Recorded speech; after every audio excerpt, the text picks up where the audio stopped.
So all around this area of Razole, you'll find a lot of apiculture. People uh, put prawns in these ponds, and the motors that you see running are called aerators. What they do is they try to put maximum oxygen possible in the waters so that the prawns live and grow.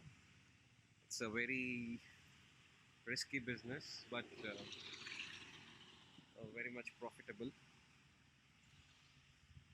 Probably this region is very famous for its prawns, and the longer the size of the prawn, the expensive it is. And you can see that there are the rent for one pond is around 70,000 rupees per month, and it takes 3 months for a prawn from its initial stage to grow to its normal size. So this area all around is having ponds where they do this apiculture for prawns. So Razole, Bhimavaram, Akweed, these are all famous for apiculture.